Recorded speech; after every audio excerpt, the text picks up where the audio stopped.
Hello, and welcome back to my channel. I'm Shauna from Created and Made, and today I'm going to be showing you guys how to swatch, label, and store your alcohol inks. Fun stuff ahead. Stay tuned.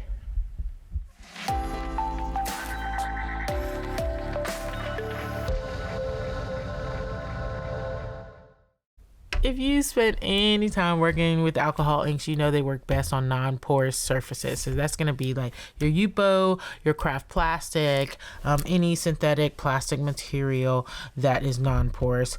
Great for alcohol inks. What you're not going to want to do if you're doing swatches for alcohol ink is pull out your watercolor sheets and do swatches on there, because that kind of paper is just going to suck that alcohol ink up.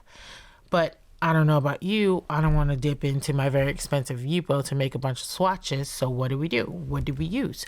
Well, I'm going to show you about 4 or 5 different techniques or mediums that you can use to do your swatches with your alcohol inks. Now, for the first set of swatches, which is just one full sheet, it looks like this, you might be able to get away with using your Yupo since it's just one sheet after all, but you'd have to use one that's a lot thinner than this one that Ranger releases, because I don't know too many laser printers that will print something this thick, and it needs to be a laser printer because inkjet printers don't print well on these plastic substrates. So you can use your Yupo for that. What I did was I used the back of a piece of 8.5 by 11 inch photo paper, and I have the Canon Pro Paper sampler set. It has a lot of different kinds of paper in it, and this paper that I have, I can confirm, does not have any logos on the back, but that is hit or miss. I've seen this same paper pack on Amazon that did have logos, but I've had some luck with reading the questions and the review sections on Amazon, and a lot of times someone will ask the question. They'll touch on whether there's a logo on the back. You can get more information about the paper pack that way, but you do want to print on the back because the front of photo paper is just like that watercolor paper is going to suck that ink right up, which doesn't give the best representation of what the ink color looks like, which is what you want when you're doing swatches, right? So I'm going to drop a link to where I got this on Ranger's website. It has the full line of the Ranger alcohol inks, with the exception of the pearls, which have their own swatch sheet. And I'll also drop a link to where you can get a Marabou chart, even though this one is not as up to date as the Ranger one. Marabou has a lot more colors in their line at this point, so hopefully they'll update it soon, but I'll drop that link if you want to check it out anyway. So also, for a full page swatch sheet, you can do something like take a piece of cardstock and gesso it and then print over it. Like that will work too. So there are a few options that you have for printing a full page swatch sheet. But what if you don't want a full page? Well, let's take a look at a few more options. Okay, so this is not obviously a full page swatch sheet, but I have this set up to do 6 on each little piece of photo paper. This is 4 by 6 inch photo paper plus Glossy 2 by Canon. I can confirm again that this one that I have does not have logos on the back, but your mileage may vary. I would read the reviews and the questions to figure that out. But as you can see, I've taken my piece of photo paper, I've turned it on the back, and I used a China marker, that's what it looks like, to draw these lines here on the photo paper. Now, I wouldn't use anything like a Sharpie or anything like that, because Sharpie is, though it writes well on photo paper, it is made from alcohol ink, just like, you know, alcohol inks, and so they will interact with one another, and you don't want that. The China marker will not interact with the alcohol ink, so that's a great way to draw your lines here. So what I've done, I've taken a few shades of alcohol ink, I've swatched them out here, and this will just go in my little photo album here. Now this is a random album I got from Hobby Lobby, but it has 6 lines here, which is a great place to write the names of the inks. Now, if you don't have the lines in whatever photo album you choose, then you can just draw a smaller line here, like 1/4 of an inch below, 1/4 of an inch above, and just leave spaces to write the names of the inks. So doing like a photo style album and making a grid on your photo paper is also a viable option for swatching. Okay, so what if you don't want a full sheet of swatches, or you don't want the 6 swatches on a page? You want individual cards as swatches. Now I'm going to show you 3 ways that you can do that. The first way is to take a larger sheet of cardstock or whatever you have, whatever kind of paper you have, and gesso it.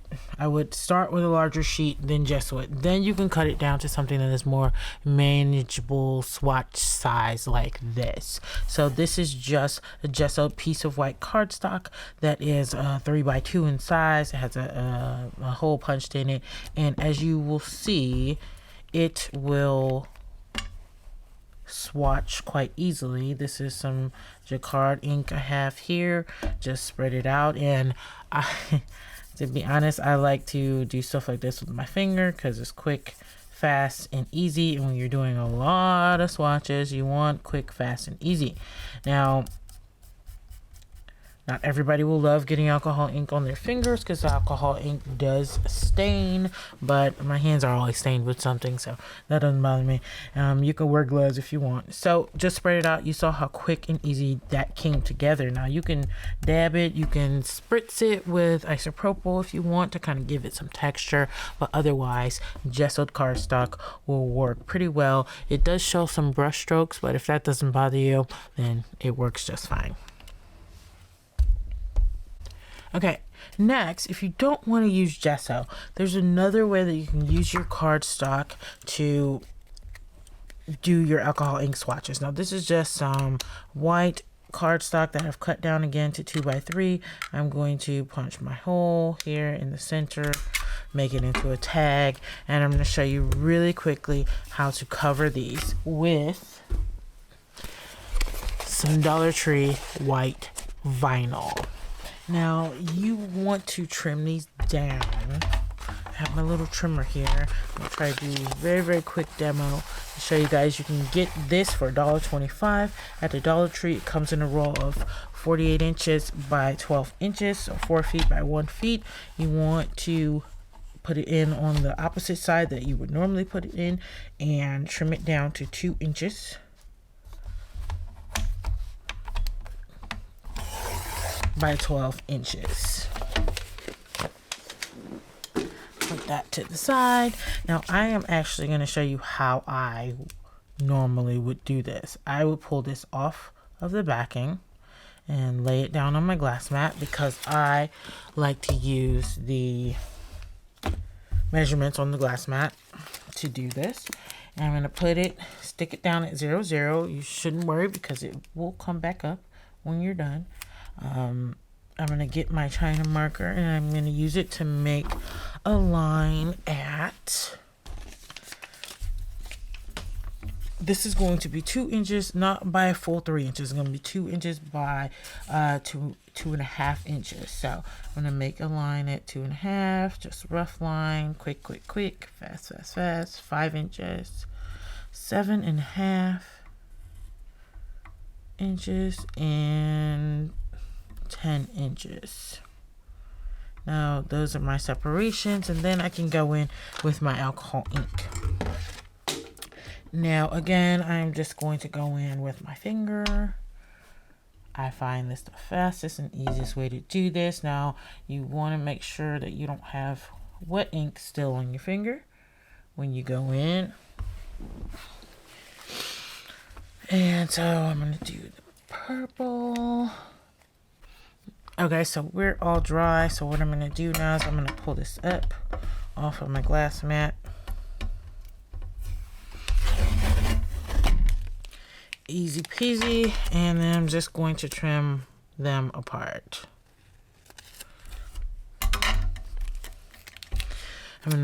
After I've trimmed it, I'm going to take it, line it up at the bottom, and stick it down to my cardstock.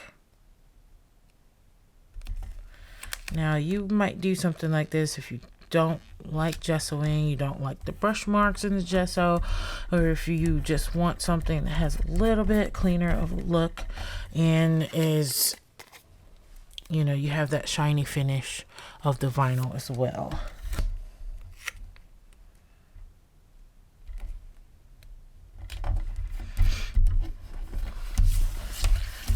there you have some very quick and easy swatches done with some very affordable materials in the Dollar Tree vinyl. Now you can write the names on the back or here, or you can leave some room at the bottom for the names. It's up to you. But that is another viable method to get yourself some individual swatch cards. Okay, so the final swatching method I'm going to show you guys is my personal favorite. It is the one I use to make this really beautiful swatch set here, and that is using glossy cardstock. Now, this is not the Ranger stuff that is advertised for use with alcohol ink. This is just some brand that I found out on the market, and I will drop a link below to the actual cardstock that I used. But I will also drop a link to my Etsy shop where I sell these tags already cut up into these shapes. So I have this shape and I have this shape. Now, the reason I like using this glossy cardstock is because it is one-stop shopping. You don't have to add any vinyl. You don't have to add any gesso. It's way less expensive than using Yupo, and you can just go right in with your inks on the cardstock, and in a few seconds have yourself a beautifully inked tag. Now these inks will move around, they will re-wet with isopropyl and blending solution, so they'll do the things that you expect alcohol ink to do on appropriate substrates. Now I also have this smaller tag that works just as well. You can see the ink is blooming, it is doing all the things you want alcohol ink to do, and just like that you have your inked swatch. Now, why do you want this to go this quickly? Is because Ranger's line has over 100 inks in it. Marabou's line has over 70 inks in it. When you're swatching lines that are that big, you want it to be super fast and super easy. You saw how super fast and super easy this was. So if you're interested in these tags, you can find the links in the description, but hopefully one of these several methods of swatching will work for you and your alcohol ink collection. Okay, so let's talk about how we label our alcohol inks. So by label, I mean identifying the color on the outside of the bottle in some way. Now, how you label yours is going to depend on how you store them. Like my alcohol inks are stored like this, and so I don't have the label really as visible to be able to quickly identify the color of whatever is in that particular ink bottle. So I like to label on the top. Now the Ranger, these are the Ranger bottles.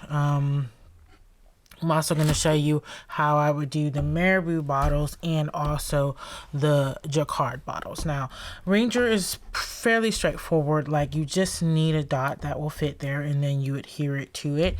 Many people have, I've seen many tutorials on this, and people take their this thing, the hole puncher, and they punch out a hole. They put the ink down on the substrate, punch out a dot and adhere it. Now this is the ginger here. I put the ginger down on this piece of photo paper that we were using before. You just punch out the dot, and what you end up with is this little piece here that you then adhere to the top. I'm going to use a bit of tacky, what is this, Eileen's original tacky glue, and you just stick it down, and it should be just fine. I mean,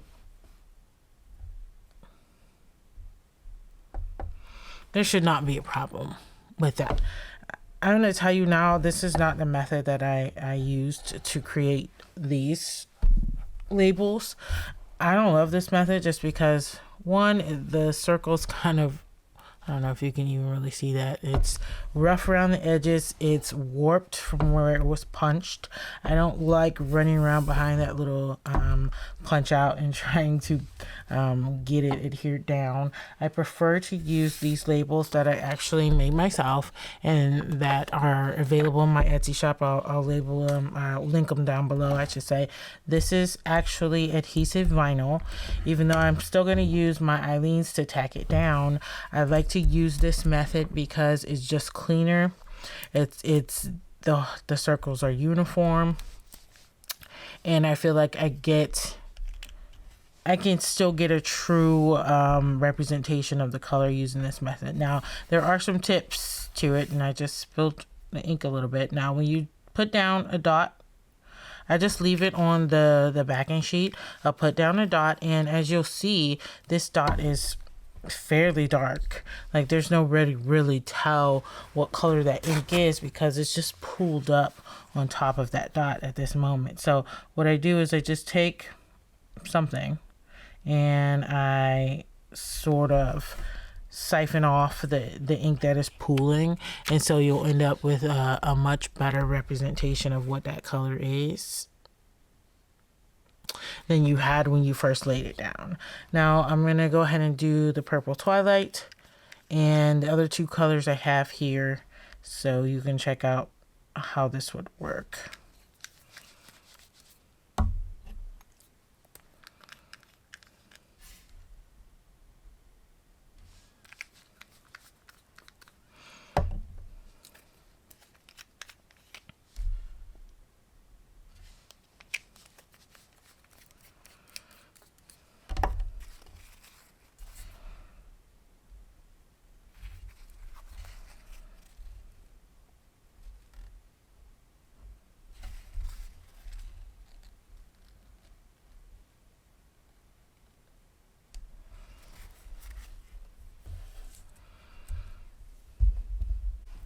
So I just let those ink dots dry. I'm going to go ahead and do my little dot of Eileen's. Now, is this 100% necessary, this dot of glue? Not really, because these are adhesive, but I just want to make sure that they remain stuck for as long as possible. I don't want them coming up. So I'll go ahead and take my pink sherbet and stick that down. And you can see how clean and uniform these circles are using the labels as opposed to punching out the dots. Now, what is this? This is clover. The punch out works fine. I'm not going to say that it doesn't work. I just don't personally like to use that method. Maybe I'm being a perfectionist with this, but I just like the way these circular labels look and how clean the color looks on the top.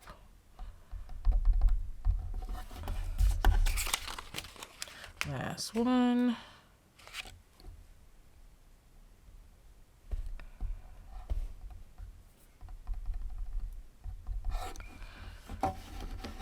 Okay, so that's how I would do the Ranger bottles, and like I said, I'll link these little adhesive dots down in the description. Now I'm going to show you the Jacquard really quick because it's pretty straightforward. Now I could do the dots for the Jacquard, but the Jacquard cap has a slightly dome top, so the adhesive label just won't lay flat on it.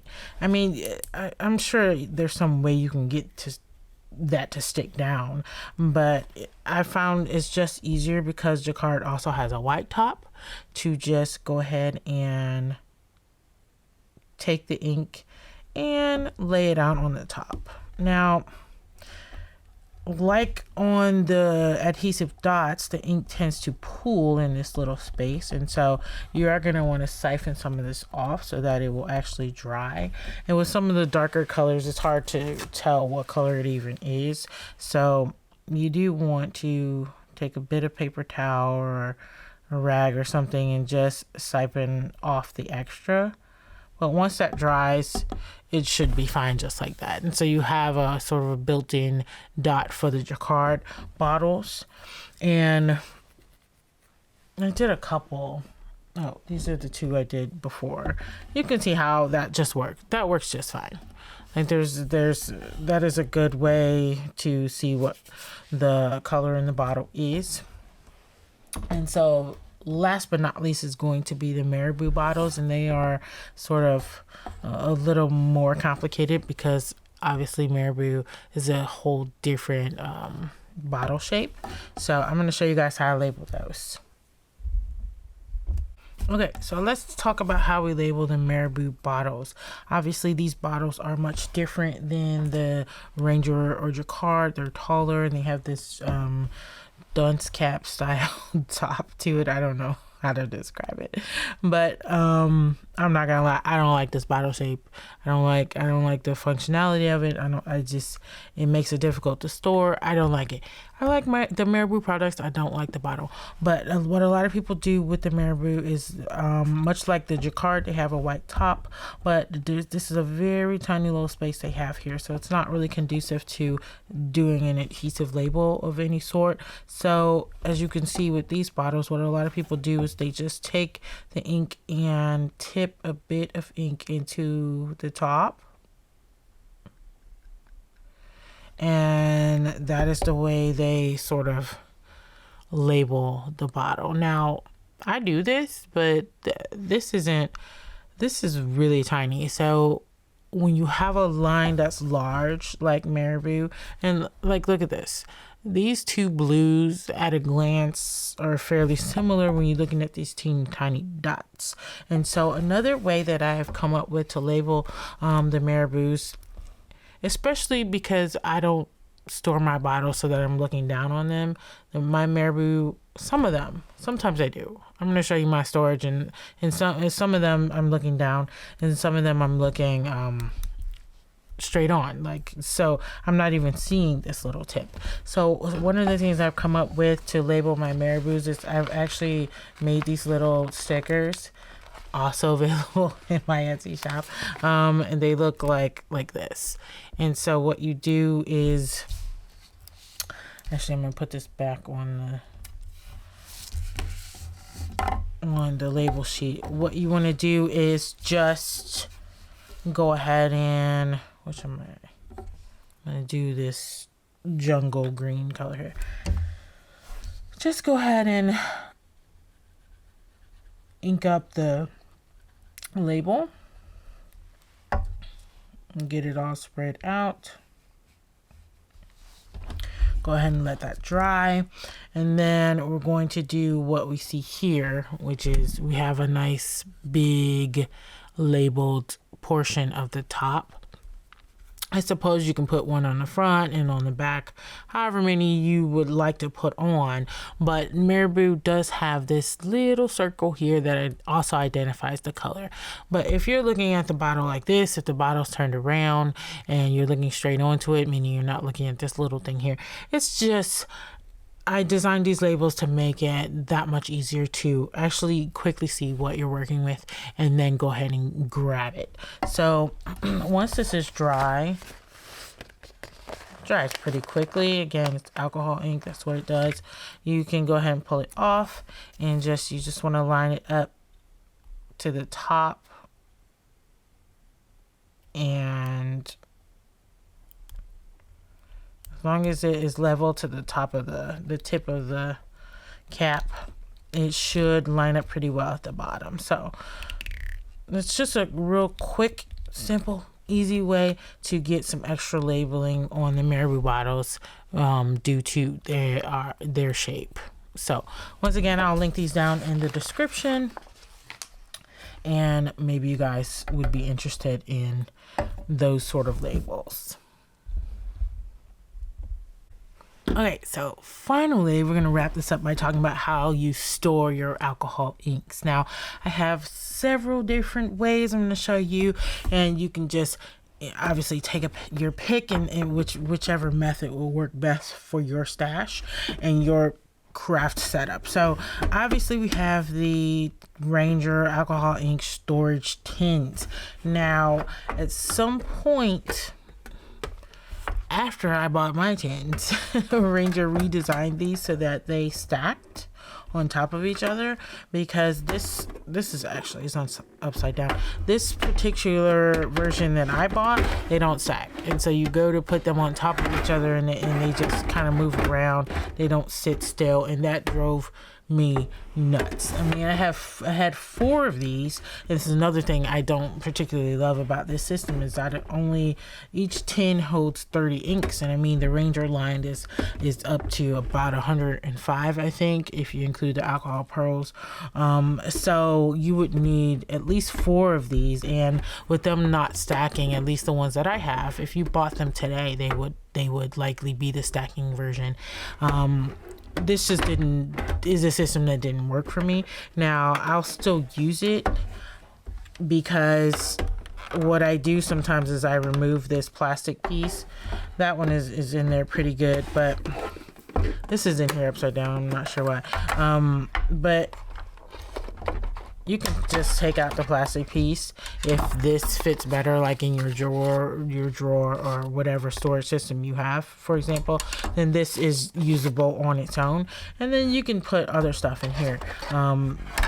This actually goes on this side, but I don't know, it's easier to get in and out for some reason putting it on this side, so that's why I had it that way. So that's the Ranger system. If you don't have that many colors, then this obviously will work well. The Jacquards also fit in here because they're pretty much the same size as the Rangers, but these Marabou inks, one, the base is a little bit fatter, and 2, they're very tall. They don't fit in here. And so if you have Marabous, this would not be a storage system that would work for you. Now, where I have some Marabous is in this system here. This is an alcohol ink system I got off of Amazon. I will drop a link in the description, but this is where I have a lot of Marabou inks right now. Now, my Marabou inks exploded at some point while I was moving this past summer, so they're just a hot mess right now. Excuse that. They still work though. Everything's fine. They're just ugly. So this system holds, I think, 77 bottles, which would fit the whole Marabou line in its current state, and it's deep enough and tall enough to that the Marabou inks fit well in here. Inserts, I have another set of this. I know I have another box like this. These inserts also can be removed, and I actually had them in my set of Alex drawers up until recently. I just you can slide it right in the drawer, and I use it to hold the inks because this big box didn't fit in the drawer. So this is a really good option. It also fits on the billy shelves, just a perfect fit on the billy shelves if you have the narrow billy shelves. And so I like this. This is perfectly fine. You should note that when you get this, these little foam circles are actually filled with foam cylinders. And so you have to pull each one of them out. So I ended up with 77 times 2 because I have another set foam cylinders, and I was like, what am I gonna do? This is a lot of trash. But then I saw that they were good for stenciling, actually, for pouncing. So that's just a little bonus there, tidbit of information for you. This is great storage system, viable option, especially if you have the Marabou inks. And the Ranger and Jacquards fit in here too. It's not as snug of a fit, but if you keep it in this box, it's just fine. Like, it fits just fine. I actually want to jump back into the tins for a second. I showed you the Tim Holtz tin, which was this one. It's smaller, but you can also find very, very similar tins on the market without the sort of alcohol ink bottle divider thing. I got this one from Hobby Lobby. It was $6.99 with 40% off in the bakery aisle. So what is that? Like about $5, and it's an 8 1/4 by 8 1/4 size. It doesn't fit the Marabou. Marabou is just a special creature, but it will fit.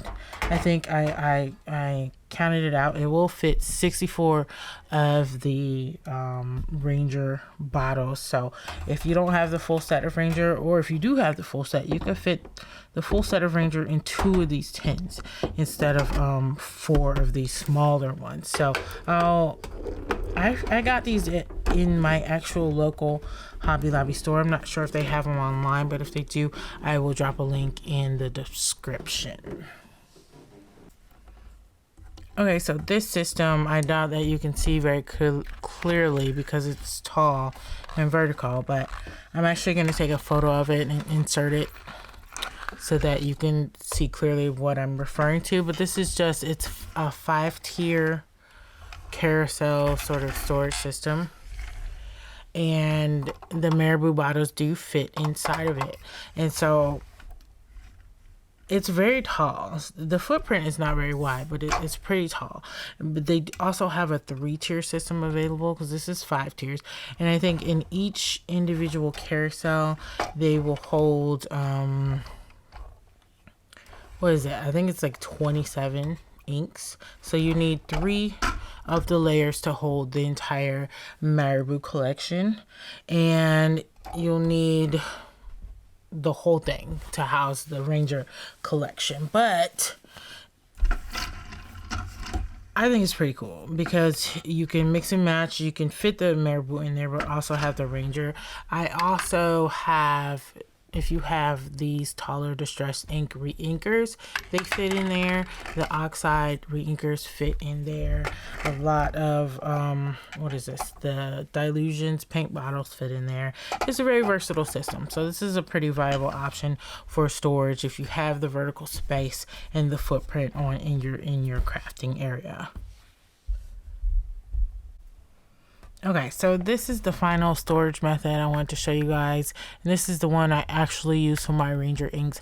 And this is the Lazy Susan method. Now this is a round carousel storage organizer that spins. And I got this at the Target dollar spot, and as is the nature of the dollar spot, those deals kind of change up pretty frequently. So I found a comparable one. It doesn't have this inner circle thing, but I found a comparable one on Amazon that I will link below. And that one also comes with, it comes with like an 11-inch size, and then it comes with this smaller size, which I also use this one to hold. These are my mixatives and pearls and a few other alcohol ink accessories. Now, the reason I use this one and I settled on this one is because I do have the Alex drawers from IKEA in my crafting area. And if you have those, but you also have a lot of the Ranger sized ink bottles, and this is a great storage option because it fits right in the Alex drawers. And one of the main drawbacks about the Alex system is that there's a whole area in the back of the drawers that you can't really access because the drawers don't open out far enough. But when you have a Lazy Susan, you can actually reclaim that space because you can push this all the way back to the back of the drawers, and this front half will stick out, and so you can just rotate it to get to the inks that you want and still have full use of your Alex drawers. So I'll probably take a photo of that and insert it in there so you guys can see what I mean. But another reason I like this storage system is that it fits the entire, this 11-inch one fits the whole Ranger line with the exception of the pearls and, you know, all the special inks, which I have somewhere else. But if you don't have those, you only have the regular inks, this fits the whole line. And once you label it, you can see clearly, you know, the color system, the whole rainbow setup. And if you go out looking for a Lazy Susan, I would recommend one that is clear because it also makes it easier to see what inks you are grabbing as you turn the Lazy Susan around. So that was several different methods for you of storing your inks. I do want to mention with the Lazy Susan, the Marabou inks fit in here just fine, but if you put them in the Alex drawers, then they can't be in the more narrow drawers. They need to be in the wider Alex drawers. This set fits in the narrow Alex drawers very well. So there you have it. I hope you guys got a ton of tips and tricks from this, ways to organize, store, swatch, and label your alcohol inks. And if you like this video, please go ahead and leave a like, and don't forget to hit that subscribe button. I will be back very soon with another video for you guys, and I hope to see you then. Have a creative day. Bye bye.